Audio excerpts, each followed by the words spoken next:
우리 하나님 말씀 함께 읽도록 하시겠습니다. 믿음으로 아브라함은 부르심을 받았을 때에 순종하고 장차 자기 몫으로 받을 땅을 향해 나갔습니다. 그런데 그는 어디로 가는지는 알지 못했지만 떠난 것입니다. 믿음으로 그는 약속하신 땅에서 타국에 몸붙여 사는 나그네처럼 거류하였으며 같은 약속을 함께 물려받은 이삭과 야곱과 함께 장막에서 살았습니다. 그는 하나님께서 설계하시고 세우실 튼튼한 기초를 가진 도시를 바랐던 것입니다. 믿음으로 살아는 나이가 지나서 수퇴할 수 없는 몸이었는데도 임신할 능력을 얻었습니다. 그가 약속하신 분을 신실하신 분으로 생각하였기 때문입니다. 아멘. 아멘. 우리 자리에 앉습니다. 우리 예배를 위해서 우리 홍만석 목사님 나오셔서 기도 인도해 주시도록 하겠습니다.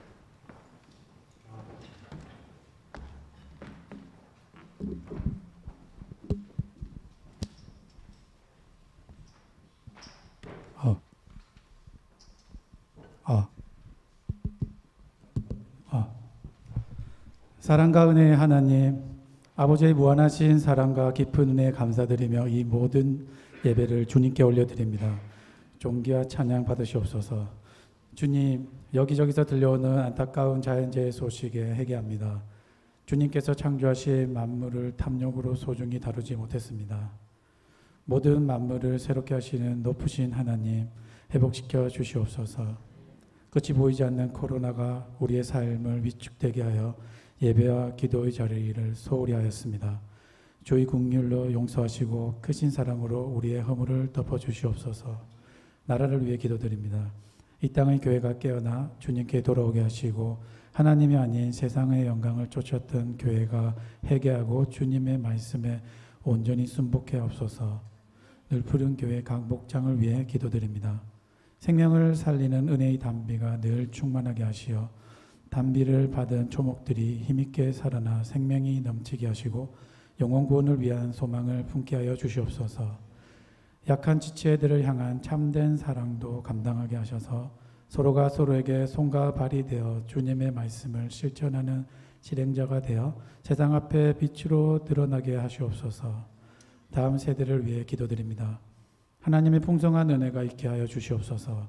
주님의 일을 감당할 수 있는 청년들을 세워주시고 그들이 비전을 안고 주님에게 나아가 하나님 나라를 확장하는 데 큰 일꾼으로 쓰임받을 수 있도록 많은 청년들을 일으켜 주시옵소서.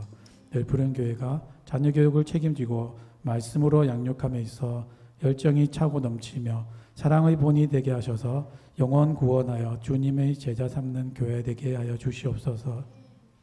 여름 행사가 다 마무리되고 다음 주면 학생들이 학교로 돌아갑니다. 코로나로부터 안전하게 지켜주시옵소서.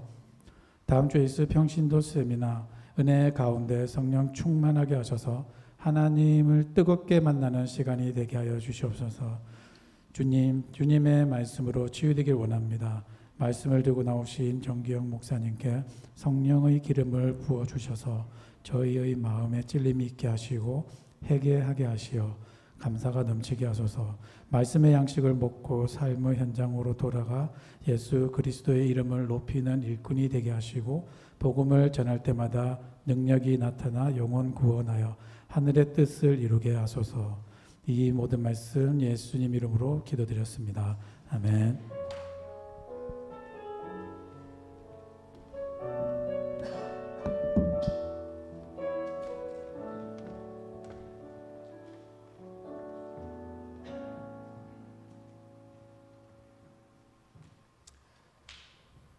이번 주 기간 동안에 저는 한 가지 집에서 오랜 과제를 하나 했습니다.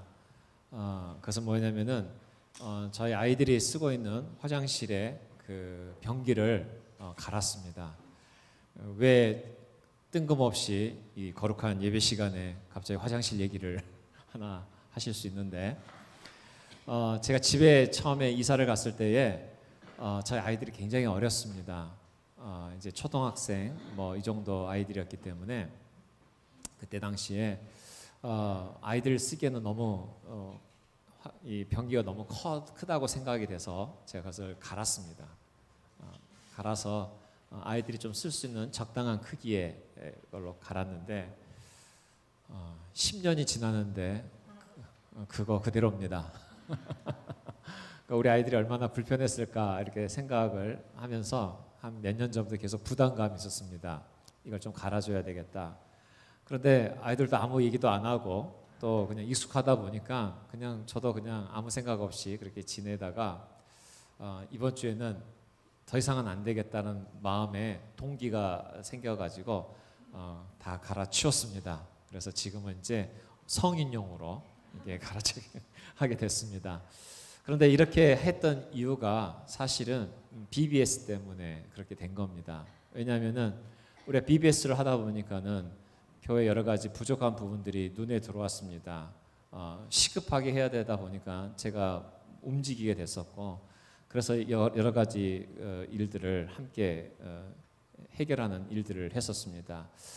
그때 일주일 동안 열심히 이렇게 이것저것 하면서 이렇게 몸에 이렇게 발동이 걸려 있는 상황 속에서 여러분 모든 일들이라는 게 뭔가 이렇게 어떤 일들이 됐을 때 좀 같이 쭉 해야지 이게 그 힘이 쫙 나가는 것처럼 발동이 좀 걸려 있는 상황 속에서 그 다음에 이제 교회 또 다른 것도 좀 뭐 좀 이렇게 손볼 데가 없나 해서 또 그 다음 주에는 또 다른 것을 또 고치게 됐었고, 그러다 보니까 이제 집에 눈에 이렇게 들어오게 된 겁니다. 그래서 발동이 꺼지기 전에, 그래서 이런 어떤 의욕이 꺼지기 전에 이걸 해야 되겠다는 마음에서 막 갈아 해치웠습니다. 해치웠어요. 막 그랬더니 이게 이제 막 3년, 4년 전부터 마음에 부담이 있었던 것을 해결하게 되는 일들이 있었습니다. 여러분, 우리의 신앙생활도 똑같습니다. 우리의 신앙생활이 우리가 한가하면 뭔가를 할 수 있다고 생각하는데 그렇지 않습니다. 우리가 주를 위해서 우리의 열심을 품으셔야 됩니다. 열심을 품고 그 발동이 꺼지지 않도록 하셔야 됩니다. 그래서 이번에 한글학교를 할 때에 한글학교에 36명이 등록하셨는데 교사가 6명밖에 안 계셔요. 그래서 여기도 혹시 계시겠지 모르겠지만 한글학교 등록하신 분들 중에 부모님들 중에서 사역을 하지 않는 한 반 정도 되는 분들에게 제가 다 카톡을 보냈습니다. 그래서 설득을 했죠. 우리 함께 하십시다. 그래서 함께 이런 1번, 2번, 3번, 4번을 이렇게 드리면서 어떤 부분에 함께 하실 수 있겠습니까? 물론 제일 4번은 여러 가지 형편상 제가 이번에 참여하지 못하지만 다음번에 하겠습니다라고 하는 부분도 있었어요. 그렇게 1번, 2번, 3번, 4번을 이렇게 하고 난 다음에 그리고 난 다음에 이제 했더니 18분의 교사가 모집이 됐습니다. 그 중에 한 분이 이런 얘기를 하셨어요. 목사님이 이렇게 푸시하시니 안 할 수가 없어서 이번에 제가 참여하게 됐습니다. 라고 했습니다. 맞습니다. 여러분, 우리가 안 하게 되게 되면은 분명히 이제 교사로 참여하게 되게 되면 분명히 많은 힘을 얻을 겁니다. 은혜를 경험하게 될 겁니다. 여러분, 우리가 주의 일을 할 때에 한 가지 아셔야 될 게 뭐냐면은 힘에 지나도록 하다 보면은 쉼이 필요할 때가 있어요. 그러나 완전히 쉬면 안 됩니다. 완전히 쉬게 되게 되면 다시 일으키려고 할 때 쉽지가 않아요. 그래서 잔잔하게 이 일들을 쭉 이렇게 해 나가셔야 됩니다. 쭉 해 하다 보면은 그게 계속 동력이 돼가지고 다음 일을 해 나갈 수가 있는 겁니다. 그런 의미에서 우리 늘푸른 교회는 사역이 쉬지 말아야 됩니다. 물론 잠깐 쉬는 때도 있습니다. 그렇지만은 계속해서 꾸준히 해 나가야 됩니다. 여러분, 어떤 분이 사역을 이렇게 힘있게 하는 줄 아십니까? 바쁘게 사역하시는 분이 새로운 사역을 더 잘하십니다. 시간 많다고 되는 거 아니고요. 그리고 내가 어떤 마음의 어떤 동기가 이런 마음이 먹어지면 나 하겠다, 그게 아니에요. 작은 것부터 그냥 꾸준히 나가다 보면은 하나님께서 힘을 주십니다. 그래서 여러분들이 제가 이렇게 많은 들 보다 보면은 여러분 우리가 인생 살다 보면은 또 생활을 하다 보면은 너무 바쁘게 이게 치이면서 살 때가 얼마나 많이 있는지 모릅니다. 그런데 그래서 안 바쁘면 내가 언젠가 이거 해야지라는 마음을 대부분 갖지요. 근데 그 시간이 잘 안 옵니다. 오긴 오는데 잘 안 와요. 그리고 온다 하더라도 그때는 이미 동력이 확 떨어져 가지고 주님 앞에 헌신하고자 하는 그런 마음의 동기가 안 생깁니다.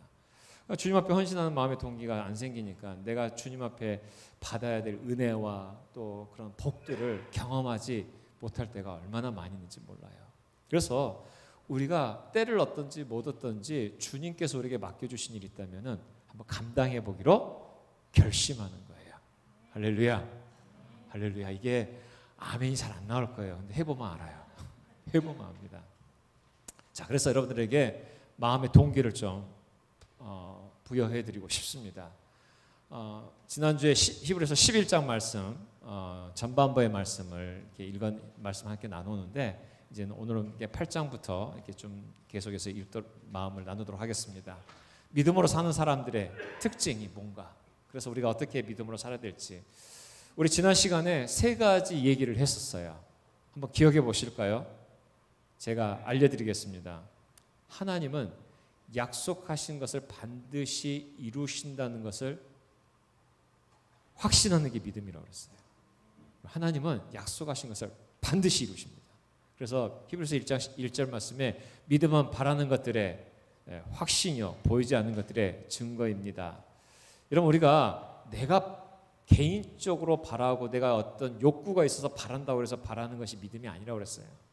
믿음이라는 것은 하나님 약속하신 거 붙들고 가는 거예요. 약속하신 거 붙들고 가게 되면은, 그리고 난 다음에 이거 주님께서 나한테 약속하셨기 때문에 이루실 것을 내가 믿습니다라고 계속 가는 겁니다. 그러면은 반드시 하나님이 이루신다는 것을 경험하게 된다는 것이에요. 그래서 하나님이 이루신다는 것을 확신하는 게 믿음이다라고 말씀드렸었어요. 지금 말씀을 안 듣고 다른 거 하시는 2분을 위해서 제가 부탁드립니다. 말씀을 들으세요. 할렐루야. 혹시 가정에서 지금 설거지하다가 지금 말씀 들으신 분이 있다면은 설거지를 멈추시고 말씀을 들으세요. 2번째로는 보이지 않지만은 실체하신 하나님을, 그래서 하나님이 계신다는 것을 확신하는 게 믿음이다, 그렇게 말씀드렸었어요. 그래서 이렇게 보이지 않지만은 하나님이 계시다는 것과 하나님은 자기를 찾는 사람에게 상 주시는 분인 것을 믿으라고 6절 말씀 이렇게 말씀드렸잖아요. 여러분, 이거 얼마나 쉽습니까? 그냥 우리가 하나님이 계시다는 것만 인정하고 그리고 찾기만 해도 상 주신대요. 이거 거저 먹는 거 아니에요? 이거 거저 먹는 거 아니에요? 하나님 계시다는 거 내가 확신하고 그리고 찾기만 하면은 상 주신대요. 이렇게 거저 먹는 게 어디 있어요? 이게 바로 믿음이다라고 하는 겁니다. 하나님께서는 이 세상에 똑똑한 사람, 괜찮은 사람, 어떤 사람을 이렇게 그렇게 쳐주시는 줄 아세요? 믿음 있는 사람이에요. 믿음 있는 사람이 너 참 똑똑하구나, 너 참 괜찮구나, 이렇게 말씀해 주시는 거예요. 그래서 계시다는 것과 자기를 찾는 사람에게 상 주시는 분이라는 것을 믿고 고백하며 살아가는 사람, 이런 사람이 믿음 있는 사람이라고 말씀드렸습니다. 3번째로는 약속하신 것을 이룬다는 것을 확신하는 사람, 그 다음에 하나님 계시다는 것을 확신하는 사람, 3번째는 순종하는데 어떻게 순종하냐면 내가 순종하면 나한테 반드시 좋은 일이 생긴다는 걸 믿으시라는 거예요.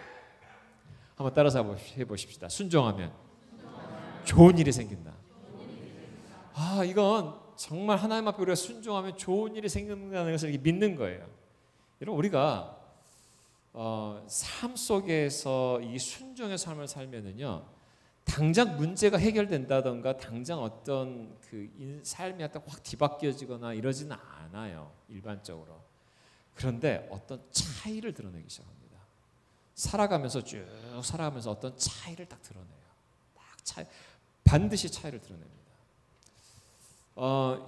축구 좋아하시는 분, 야구 좋아하시는 분, 아무튼 우리가 인정해야 돼요. 우리나라 사람이 프리미어 리그에서 축구를 잘하니까 그게 좋아지는 거예요. 그러니까 내가 우리 고국 사람이 야구를 잘하면 야구가 좋아지는 거고. 그런데 그 사람들을 보잖아요. 그러게 되면은 슈퍼스타하고 그냥 그 축구 선수하고 다른 점이 우리 일반적으로 보잖아요. 그러면 거의 없어요. 거의 없습니다.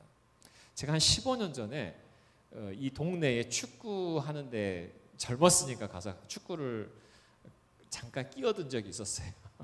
전 잘 못해요. 그냥 끼어든 적이 있었는데 제가 잘 못하니까 너 골키퍼 하라고. 그래서 제가 골키퍼 딱 하고 있는데 미국 사람인데 축구를 정말 잘하는 UT에서 선수였다는 사람이 그 자리에 나온 거예요.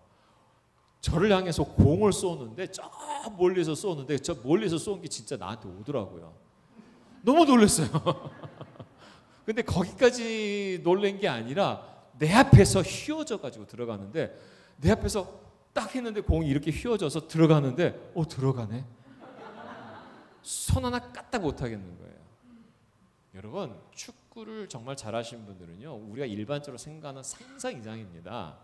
그런데 우리가 프리미어 리그를 보잖아요. 그러게 되게 되면은 슈퍼스타하고 일반 스타하고 다른 점이 있어요. 결정적일 때 달라요. 결정적일 때 달라요. 여러분, 감이 오시죠? 믿음으로 잔잔하게 살아갔던 삶이 일반적으로 평상시에 살 때는요, 저도 똑같이 상처받고요, 똑같이 낙담해서 앉아 있고요, 그럴 때가 있어요. 근데 하나님 앞에 믿음의 순종을 살아갔던 사람은 결정적일 때 달라요. 근데 그 결정적인 그 순간이 방향성을 확 바꿔버립니다. 확 바꿔버려요. 그래서 우리가 주님이 살아계시다는 것, 하나님이 계시다는 것을 믿고, 그래서 정말 좋은 일이 생긴다는 것을 믿고 순종하잖아요. 그러게 되면 당장 무슨 일은 일어나지 않지만 반드시 삶의 어떤 중요한 시기에 달라져요. 그래서 우리가 지금도 오늘 또 주님 앞에 순종하고 나아가는 것입니다. 자, 그래서 이런 예가 된 사람이 네 사람이 나오는데 첫 번째는 아벨입니다. 성경에 보면 이렇게 얘기하고 있어요. 믿음으로 아벨은 가인보다 더 나은 제물을 하나님께 드렸습니다. 이런 제물을 드림으로써 그는 의인이라고 증언받았으니 하나님께서 그 예물에 대하여 증언해 주신 것입니다. 그는 죽었지만 이 믿음으로 말미암아 아직도 말하고 있습니다. 자, 창세로 넘어가잖아요. 그러게 되면 아담이 죄를 짓고 난 후에 두 아들을 낳았어요. 가인과 아벨. 근데 이 아벨이 형에 의해서 살해를 당합니다. 끔찍한 일이죠. 끔찍한 일이에요. 근데 살해된 동기가 뭐냐면은 두 아들이 각자가 자기가 하고 있는 직업 속에서 하나님께 이제 제물을 드리는데, 이 가인은 농사를 짓는 사람이기 때문에 땅에서 거둔 곡식으로 주님께 제물을 바쳤고, 아벨은 양떼 가운데서 맛배의 기름기로 주님 앞에 드렸다고 그래요. 그럼 딱 이 두 가지를 봤을 때 아무 문제 없어요. 아무 문제 없는데 하나님의 반응이 놀랍습니다. 가인에게는 책망을 하시고요, 아벨은 그 제물을 받아요. 그래서 가인이 이것이 너무 속상해가지고 아벨을 딱 죽이는 사건이 나옵니다. 그러나 하나님께서 그래서 가인에게 그 안색이 가인이 안색이 안 좋으니까 하나님이 하신 말씀이 그거예요. 너가 창세기 말씀 보면은 이겁니다. 너가 올바르지 못한 일을 하였다라고 얘기합니다. 이 말씀을 히브리서에서는 이렇게 해석하고 있는 거예요. 아벨이 가인보다 더 나은 제물을 얻었다. 그러면 우리는 하나님에 대한 어떤 오해를 갖냐면은 하나님이 편애하시나 편견을 가지시나 그러는데 그게 아니에요. 하나님이 어떻게 예배를 드리라고 지시해 줬어요.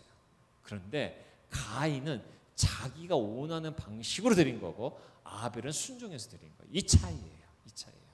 그래서 다시 말해서 아벨은 믿음으로 드렸고 가인은 믿음 없이 드린 거예요. 성경에서 말하고 있는 것은 그러면 올바른 일이라는 게 뭐냐면 믿음 있는 일이에요. 믿음을 하는 게 올바른 일이에요. 아무리 우리가 이 땅에 살아가면서 도덕적으로 아니면 우리가 인간에 살아가는 도리로서 선한 일을 했다 할지라도 믿음으로 하지 않으면은 하나님께서는 올바르지 않다라고 얘기하고 계시는 것입니다. 그래서 이 아벨은 믿음으로 예배를 드렸던 사람이에요. 자, 그렇다면은 우리가 옛날에는 제사가 예배였다면 지금의 우리의 예배는 바로 우리가 함께 주님 앞에 예배드리는 이 시간인데 우리가 어떻게 드리는 게 믿음으로 예배를 드리는 걸까요? 여러분, 찬양할 때는요, 정말 주님을 정말 바라보면서 찬양하세요. 그래서 손을 드는 것이 내가 찬양할 때 주님과 더 가까워진다면 손을 드세요. 정말 주님 앞에 내가 더 가까워진다면 큰 소리로 하는 것이 내 마음을 정말 주님 앞에 더 드리는 그런 시간이라면 큰 소리로 찬양하시기 바랍니다. 앞에 가려가지고 내가 너무 힘들다 그러면 앞에 나와서 찬양하셔도 돼요. 괜찮습니다. 그렇게 하나님 앞에 이게 드리는 게 믿음으로 드리는 거예요. 기도할 때도 정말 간절한 마음으로 기도하시고 말씀을 들을 때도 오늘 내게 주시는 주님의 메시지가 무엇인지, 주님이 나에게 주시는 메시지, 저는 통로일 뿐이에요. 저 통로를 통해서 어떻게 말씀을 주시는지를 들어보기로 결심하는 거예요. 여러분, 찬양을 통해서 하나님 나를 어떻게 만져주시는지 이런 기대를 키워가는 게 믿음으로 되는 겁니다. 여러분 이것은 기대하셔야 됩니다. 이거 저절로 되는 것이 아니에요. 하나님의 임재는 저절로 되는 게 아닙니다. 물론 하나님께서 이럴 때가 있어요. 아주 강권하셔가지고 그 임재가 임함으로 말미암아서 막 내 죄가 깨달아지면서 주님 앞에 회개하는 그런 때가 있습니다. 그러지 않는 이상은 내가 하나님 앞에 드릴 때에 이 아벨처럼 믿음으로 드리기로 결심하셔야 돼요. 두 번째로는 에녹입니다.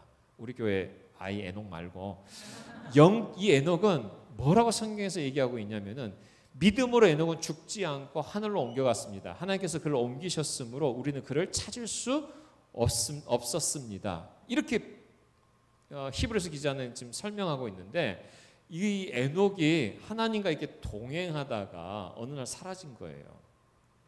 하나님이 죽음을 맛보지 않고 불러주신 건데 참 신비로운 일이죠. 이건 우리가 이걸 어떻게 그럴 수 있냐라고 사실은 궁금해서 물어볼 수 있는 성질의 것이 아니에요.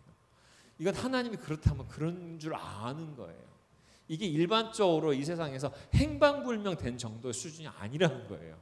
그냥 죽음을 맛보고 주님 앞에 가야 되는데 죽음을 맛보지 않고 하나님 앞에 간 사람이 바로 에녹이에요. 예수님께서는 죽음을 맛보셨지만은 부활하셔서 다시 하나님 앞으로 가신 거고요. 그래서 성경에서 몇 사람이 이렇게 나오잖아요. 근데 아무튼 에녹이 그런 사람이었는데 근데 성경에서 뭐라고 우리 가운데 지금 가르쳐주고 말해주고 있냐면은 바로 5절 뒷부분입니다. 옮겨가기 전에 그 앞에 옮기신 것에 대해서는 우리가 어찌할 수가 없어요. 이건 하나님의 주권이기니까. 근데 그 뒷부분은 우리가 귀담아 들어야 돼요. 옮겨가기 전에 그는 하나님을 기쁘게 해드렸다는 증언을 받았대요. 그럼 어떻게 기쁘게 해드렸느냐? 바로 우리가 그 유명한 6절이 바로 그거 아닙니까? 하나님은 나아가는 사람 하나님이 계시다는 것과 자기를 찾는 사람에게 상 주시는 심을 믿어야 할지니라 이러면서 이 말씀이 이어지는 거예요. 그래서 에녹은 바로 하나님을 체험하면서 교제하면서 살았던 것입니다. 자 그렇다면 우리가 어떻게 교제할 수 있을까요? 하나님과 함께 어떻게 교제할 수 있을까요? 하나님이 예수님께서 우리에게 가르쳐 주신 방식이 있어요. 성령님을 의지하라고. 내가 떠나게 되는 것이 너에게 유익하다. 내가 떠나지게 되면 보혜사 성령이 우리 가운데 임할 테니까 성령님 의지해서 살아라 이거예요. 제자들은 예수님 앞에 뭐든지 물어봤어요. 근데 예수님은 없으니까 누구한테 물어봐야 되니까 성령님께 물어봐야 돼요. 자 그럼 우리는 일반적으로 누구한테 물어봐요? 친구한테 물어보잖아요. 엄마 아빠한테 물어보잖아요. 이웃 사람한테 물어보잖아요. 여러분 작은 문제는 경험이 있는 그분들한테 물어봐야 되는 게 맞아요. 그러나 우리 인생에 있어서 정말 중요한 문제는 그분들도 답이 없어요. 이 세상에 철학자도 답이 없고요. 신학자도 답이 없고요. 우리 엄마 아빠도 답이 없고요. 내 친구도 이웃도 답이 없어요. 누가 답이 있어요? 살아계신 하나님이 답이 있어요. 그러니까 성령님을 의지하라는 게 바로 그겁니다. 에녹은 바로 그런 교제를 하면서 살았다라고 우리 가운데 얘기하고 있는 것이에요. 그래서 우리가 성령 충만한 삶이라는 게 도대체 뭡니까? 성령 충만한 삶은 교제하는 삶이에요. 성령님 내 삶에 말씀해 주세요. 내가 어떻게 할까요? 우리는 모든 사람들이 문제를 안고 살아갑니다. 그런데 문제를 하나님께서 우리한테 그냥 부어주신 게 아니에요. 우리의 죄로 말미암아 그 문제를 만들어낼 경우가 너무 많습니다. 하나님께서 우리 가운데 주시는 것은 평안이고 기쁨입니다. 그래서 우리가 나의 죄로 말미암아 만드는 문제를 우리가 날마다 회개하면서 성령님 제가 무엇을 회개해야 될까요? 내가 어떤 방향으로 갈까요? 물어보셔야 되는 것이에요. 이게 바로 믿음 있는 사람들의 특징인 것입니다. 자, 아벨 얘기했었죠. 에녹 얘기했었죠. 자, 노아를 얘기합니다. 자, 여러분들 다 기억하란 말이 아니에요. 내 마음에 확 꽂히는 사람이 있을 거예요. 그럼 오늘 그거 붙잡고 주님 앞에 믿음의 고백을 드리는 건데 노아는 너무 자기가 살았던 시대에 죄가 많았어요. 너무 죄가 많았었어요. 하나님께서 홍수 심판을 하실 수밖에 없었어요. 그래서 의인을 보호할 목적으로 홍수 심판을 내리셨고요. 또 사람들을 벌할 목적으로 홍수 심판을 내리셨어요. 그런데 이 노아가 어떤 믿음의 사람이었습니까? 7절 말씀에 믿음으로 노아는 하나님께서 아직 보이지 않는 일들에 대해서 경고하셨을 때에 하나님을 경외하고 방주를 마련하여 자기 가족을 구원하였습니다. 이 믿음을 통하여 그는 세상을 단죄하고 믿음을 따라 얻는 의를 물려받는 상속자가 되었습니다. 자, 이 믿음을 통하여 세상을 단죄했다는 게 뭐냐면은 너희들 믿음으로 살아라 이거예요. 노아의 삶이 우리한테 경고하는 거예요. 얘기하는 거예요. 믿음으로 살아야 된다라고 얘기하는 겁니다. 근데 어떤 믿음의 사람이었느냐? 노아는 바로 순종의 사람이었습니다. 여러분, 비가 내리지 않았던 시기, 그 비가 이렇게 잘 내리지 않았던 그런 시기입니다. 여러분, 이때에 비가 내린다고 얘기하고 큰 배를 만들라고 했을 때 사람들 다 미쳤다고 얘기했을 거 아닙니까? 그런데 노아는 순종했어요. 여러분, 우리가 하나님 앞에 순종하잖아요. 그러면 세상이 바라볼 때 우리가 좀 이상하게 보일 겁니다. 그리고 이상하게 보인다 하더라도 그렇게 순종해 보기로 결심하는 거예요. 그러다 보면은 하나님께서는 그 사람을 통해서 이 세상에 이상한 일들을 하세요. 그러니까 세상 사람들 볼 때 이상한 일들을 하십니다. 근데 하나님의 일은 늘 선하세요. 선하신 일을 하기 위해서 우리 가운데 우리의 순종을 통해서 일하시는 것입니다. 여러분 기억나시나요? 하나님께서 일하실 때는 하나님이 지어가신 역사가 있고요, 허용하신 역사가 있다고 말씀드렸잖아요. 이게 다른 얘기가 아니라, 여러분 우리가 아이들을 이렇게 키워 나갈 때, 예를 들어서 아이를 키워나갈 때 많은 것들을 부모가 이렇게 경험시켜 줄 때에 주도적으로 부모가 하잖아요. 자, 이렇게 가라, 이 길로 가자, 아니면 이걸 한번 해 나가는데 한번 따라가 볼래? 주도적으로 가다가 뭐라고 얘기합니까? 애들한테 너 이거 한번 해볼래? 이거 한번 해볼래? 자, 그림을 가르쳐 준다고 해봅시다. 주도적으로 이렇게 그림을 이렇게 그려야 된다는데 너 이거 한번 색칠해 볼래? 이거 한번 만들어 볼래? 하고 난 다음에 다 완성되면 부모가 어떻게 해야 돼요? 막 박수 쳐. 너 잘했다. 너무 진짜 잘했다. 하나님께서 이끌어 가신 역사가 있으시면서 우리의 믿음을 통해서 허용해 가신 역사가 있으시면서 그 상은 누구한테 주세요? 우리한테 주시는 거예요. 그래서 우리가 하나님 앞에서 우리가 해야 될 일은 뭐냐면 이해가 안 돼도 순종하는 겁니다. 이해가 안 돼도 순종해요. 우리는 삶 속에 이해 안 되는 일이 훨씬 더 많아요. 근데 그것 때문에 우리는 고민하잖아요. 고통스러워하잖아요. 그렇지만 주님께서는 선하신 분이기 때문에 우리가 이해 안 되더라도 순종해 보기로 결정하는 겁니다. 세상을 쫓지 않고요. 자, 이렇게 세 사람의 얘기를 했는데 이 세 사람은요, 성경의 역사를 통해, 성경의 그 어떤 사건을 통해서 이런 분이었구나라고 이렇게 좀 우리가 생각할 수 있는 분인데, 네 번째 말한 이 사람은요, 바로 아브라함입니다. 네 번째는 믿음 그 자체의 삶을 살았던 아브라함이에요. 그냥 아브라함은 믿음의 삶이 무엇인지를 그냥 인생 속에서 그냥 도배한 사람이에요. 그냥 어떻게 살아야 될지를, 그냥 어떻게 살았는지를 우리 가운데 그냥 막 얘기해 주고 있는 분이에요. 그래서 이분을 좀 세 가지 특징으로 보면, 첫 번째는 뭐냐면은 그냥 신나게 사셨어요. 인생을 주님 앞에 믿음으로 그냥 신나게 사셨어요. 얼마나 신나게 사셨나 한번 보실래요? 주님께서 아브라함에게 말씀하셨다. 너는 내가 살고 있는 땅과 내가 낳은 것과 너의 아버지 집을 떠나 내가 보여준 땅으로 가라. 어디 목표점을 준 것도 아니에요. 일단 떠나라 이랬는데 떠나요. 떠나요. 이건 두 가지 환경을 볼 수 있어요. 첫 번째는 뭐냐면은 제정신이 아닌 사람이에요. 진짜 제정신이 아닌 사람이야. 근데 우리가 성경에서 아브라함의 모습을 보면 제정신이 아닌 사람은 아니잖아요. 정상적인 사람입니다. 그럼 두 번째 떠날 수 있는 이유가 뭐냐면은 진짜 믿은 거예요. 진짜 믿은 거예요.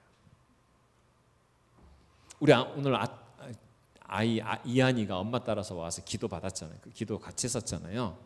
엄마를 따라왔을 때 두 가지 이유가 있어요. 첫 번째는 제정신이 아닌 거예요. 자야 되는데. 이 아침에 오라 그래가지고 뻘쭘하고 많은 사람들한테 얼마나 얘가 두려웠겠어요. 그러니까 첫 번째는 제정신이 아닌 거예요. 그럼 여러분 제정신이 아닌 아이로 보이셨나요? 두 번째는요, 철저하게 엄마를 신뢰하고 따라온 거예요. 그럼 우리는 봤을 때 어떤 게 맞습니까? 그냥 엄마를 철저하게 신뢰하고 따라온 거예요. 그러니까 아브라함이 바로 그런 부르심 앞에 그렇게 응답했던 거예요. 그냥 따라간 거예요. 그랬더니 보세요.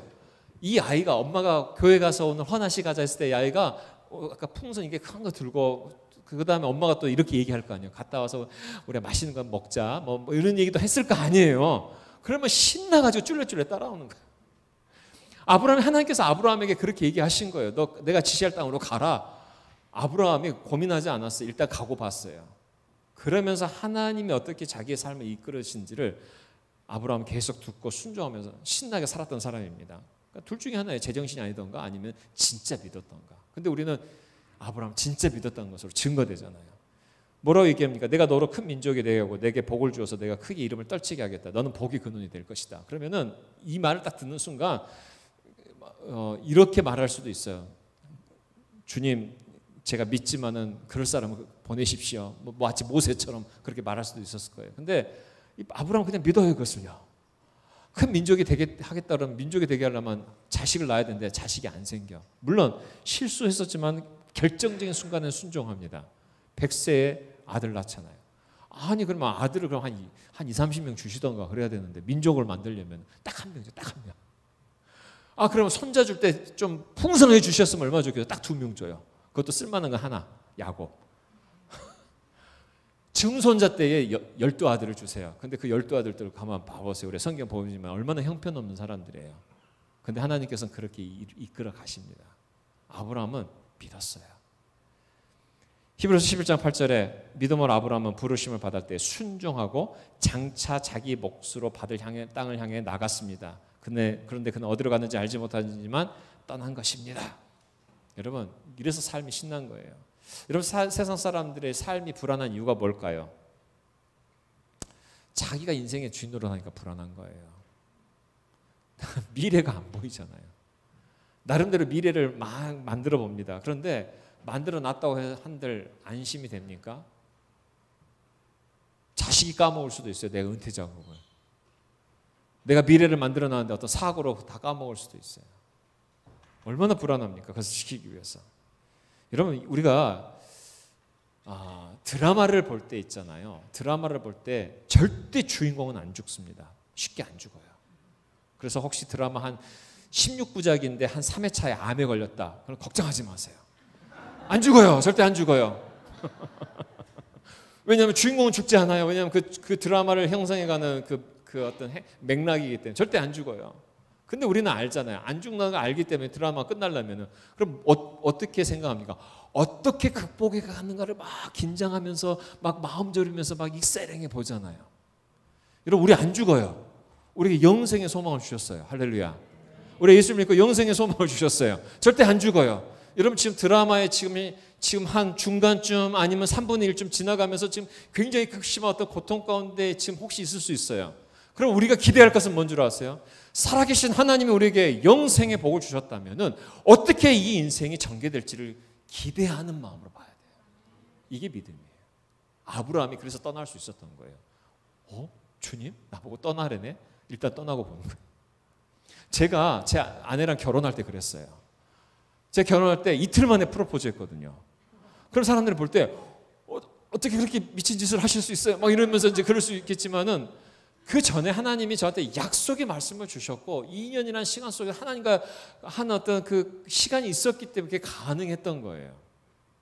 여러분, 제가 선교사로 나갈 때에 지금도 이 딸아이가 지금 이 자리에 앉아 있지만 18개월 됐을 때 제 큰 딸아이가 18개월 됐을 때 아무것도 모르는데 선교지로 나간 거예요. 우리 딸아이는 믿음으로 나간 게 아니에요. 이 아이는 그냥 엄마 아빠를 그냥 신뢰함으로 그냥 따라온 거예요. 건강하게 살아 있잖아요. 아무튼 근데 그런데 그렇게 했을 때에 어떻게 그렇게 순종할 수 있었느냐?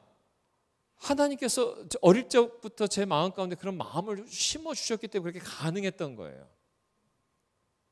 그 순종이 있었기 때문에 제가 미국에 올 수 있는 계기가 된 거예요. 또 미국에 와서 보니까 또 늘푸른교를 섬길 수 있는 계기가 된 거고. 제가 이런 말씀 드렸잖아요. 정말 순종하면서 주님을 따르잖아요. 그러면은 지나왔던 시간들이 꿈 같아요. 제가 이번에 그걸 경험했어요. 한국 이번에 딱 갔는데 늘푸른 교회를 통해서 제가 23년째 목회하고 있는데 한국 가 있는 그 일주일 동안 갑자기 어신의 그 모든 시간들이 꿈 같다는 느낌이 딱 든 적이 있었어요. 그러면서 신기한 거예요. 그리고 나는 몸이 예전에 비해서 늙어 있고 그리고 내가 여기 와 있는데 꿈 같다는 느낌이 딱 들어요. 여러분, 우리가 주님 앞에 딱 갔을 때에 우리가 살아왔던 모든 인생이 꿈 같은데 근데 좋은 꿈을 꿔야죠. 후회하는 꿈을 꾸게 되게 되면 얼마나 힘이 듭니까? 그런데 참 주의 은혜가 있었다. 정말 나의 순종을 주님께서 받아주셨고 그 한 걸음 한 걸음 주님이 인도해 주셨다라는 그런 고백이 나오는 꿈 같은 인생을 돌아볼 수 있다면 우리는 복인 거예요. 아브라함이 바로 그런 삶을 살았던 것입니다. 불확실했지만은 그냥 믿음 붙잡고 신나게 살았어요. 근데 신나게 사는데 혼자만 신난 게 아니에요. 아브라함이 살았던 삶 자체가 그냥 기적의 삶이었었어요. 11절 보면은 믿음으로 사라는 나이가 지나서 수태할 수 없는 몸이었는데도 임신한 능력을 얻었습니다. 그가 약속하신 분은 늘 신실한 분으로 생각했기 때문입니다. 이 말씀 딱 보면은 사라가 마치 믿음으로 이렇게 한 것처럼 보이지만은 창세기 보자면 사라는 전혀 믿음이 없었어요. 아들 주신다고 했었을 때 웃었어요.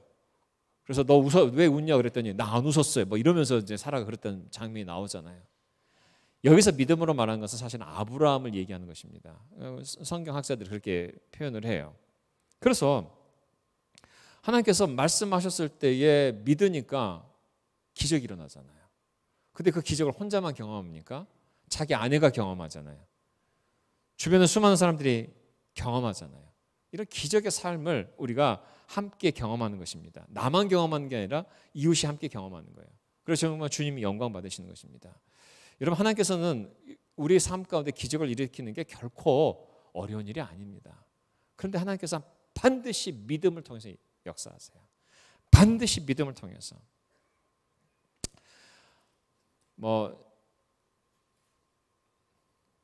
여러분, 이런 분들이 있어요. 그런데 기도하는데 무슨 일이 안 일어나면 어떡할까요?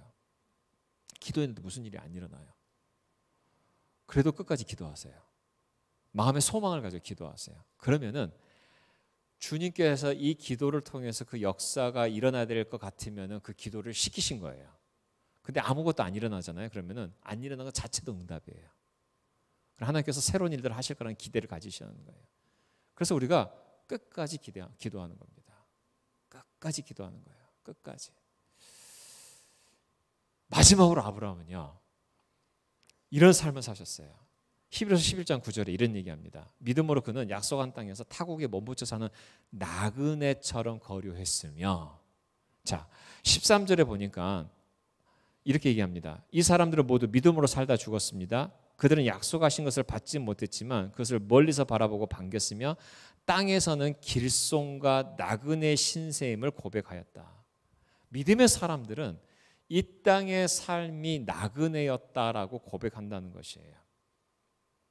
그러면서 14절, 15절, 16절에 이렇게 얘기합니다. 이런 말을 하는 사람들은 자기네가 고향을 찾고 있다는 것을 나타내는 것입니다. 갈 곳이 있다는 것이에요. 16절, 그러나 사실은 그들은 더 좋은 것을 동경하고 있었던 것입니다. 여러분, 나그네 삶은 불편해요. 제가 짐을 꾸려가지고 어디 세미나를 간다던가 할 때는 나그네 삶이에요. 짐을 풀었다가 다시 쌓고 풀었다가 쌓고, 이번에 한국 갔을 때 제가 10개가 넘는 도시를 지나가면서 하루 만에 짐을 쌓다 풀었다가 어쩔 때는 한 3일 만에 짐을 쌓다 풀었다 하면서 한 달 반을 지냈는데, 그때 신나게 그 삶을 누렸던 이유가 뭔 줄 아십니까? 너 이거 평생 해라 그랬으면 저 어떻게 했을까요? 생각만 해도 끔찍해요. 근데 막 신나게 짐을 풀었다 쌓고, 좀 부족해도 그냥 쌓다 풀었다 하면서 막 사역을 했던 이유가 뭘까요? 돌아갈 집이 있기 때문에 그런 거예요. 내가 안식할 수 있다는 것 때문에 그런 거예요. 근데 이걸 크게 확장해서 아브라함과 그 믿음의 사람들은 뭐라고 얘기합니까? 우리가 진짜 가야 될 곳은 이 땅이 아니라는 거예요. 이 땅에서 뭔가 열매를 맺고 이 땅에서 살아가는 게 아니라는 거예요. 하나님께서, 예수님께서 우리 가운데 처소를 예비하러 바로 그곳에 더 좋은 것을, 그래서 믿음의 사람 아브라함은 더 좋은 것을 동경했다라고 얘기하는 것입니다. 자, 그렇다면 우리 이거 믿음으로 우리가 한번 고백하십시다. 하나님, 이 나그네 삶 속에서 제가 이 땅에 내 삶의 모든 것을 걸지 않겠습니다. 하나님께서 약속하신 그곳에 내 삶의 인생을 한번 걸어보겠습니다 라고 고백한다면은 지금 우리가 지나가는 순간순간은요, 익사이링한 거예요. 왜냐하면 우리 하나님은 선하신 분이거든요. 우리 하나님은 선하신 분이기 때문에 나를 쓰잘데가 없이 그냥 고생시키는 그런 분은 아니에요. 시간 낭비하면서까지 고생시키는 그런 분은 아닙니다. 그 하나님을 믿고 의지하며 나아가는 거예요. 그래서 하나님, 제가 하나님 앞에 한번 나아가 보겠습니다. 그렇게 이런 믿음의 삶을 살아보기로 보라고 우리 가운데 말씀하십니다. 이제 말씀을 마무리합니다.